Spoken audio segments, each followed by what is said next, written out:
Hi guys, it's time for Fire Prevention Month. October is a big month in the fire service where we focus on fire safety in elementary schools. Fire safety isn't just for elementary students, really fire safety is for adults as well.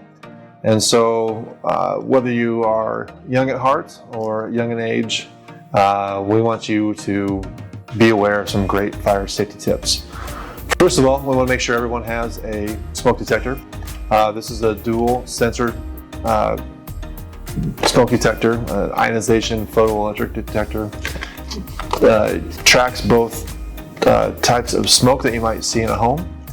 And we want to see these in every bedroom. We want to see this out in the hallway outside the bedroom. And we want to see this on every floor. So it's good to have one in the basement, even if you don't have bedrooms in the basement. These are typically good for about 10 years. Always good to check your batteries once a year. If they start to chirp, make sure you change the batteries out so that you have that protection at all times. Within the fire service, we always talk about a couple different things. We want to practice EDIF drills at your home, which is exit drills in the home. EDIF drills are great. It allows everyone to know how to get out of their bedroom. We want to make sure that there's two accesses or two ways to exit your bedroom in the event of a fire.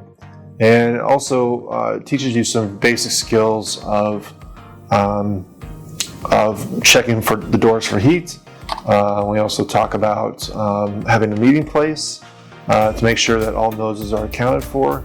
And we remind people too that once you exit, we want you to stay out and call 911 and let us come and we'll take care of that fire and any other needs that might be of need. If while you're sleeping you have a smoke alarm go off, the first thing we want you to do is get down on the ground and get low.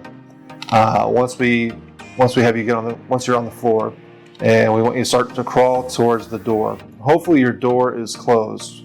That leads us to one of the other things that we talk about that's really important, is that anytime you sleep, that door is closed. It keeps heat and smoke out from your bedroom and will give you a greater chance, along with a smoke detector, of being able to exit your house without being harmed by fire or smoke. Okay, so your fire alarms are going off, you wake up, you get to the ground, you crawl to the door because that's where the cooler air is, and hopefully that's where the smoke usually is up higher. Temperatures are up higher in the room, so we want to get you as low as we can. You crawl to the door, we feel at the back of the hand the door, feel the door for heat. If the door is cool, we crack the door open, take a peek down the hallway. If it's clear, then continue on and exit the house. Once you place a towel or a blanket at the bottom of the door, the reason for doing that is you want to make sure you're not allowing smoke or heat to come through underneath the door. Then you need to find another access, and that other access is probably going to be a window.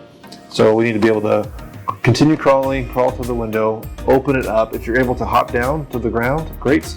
Proceed and go on to your meeting place. If you're up on a higher floor of your home, then open the door and yell for help.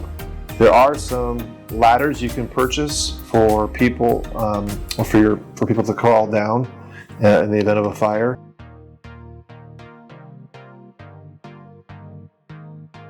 If you wake up and you go ahead and you feel the door for heat, you hear the alarm, you crawl to the floor, you hear and feel the door for heat, and the door's hot, we don't open it.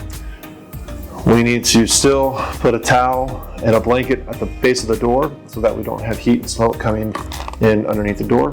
And then we're going to have to find that other exit that we mentioned before. So once we exit the house, we go to our meeting place, we count all noses to make sure everyone's out. And then from there, we obviously need to call 911. And there's some important things when you call 911. We want to make sure we tell the dispatcher who you are, what's your address, and what the problem. And in this case, it's a structure fire, or there's a fire at my home. Okay. So those are a little bit of some great safety tips to keep you and your family safe during any time of the year, not just during Fire Prevention Month as we're coming up to this next month.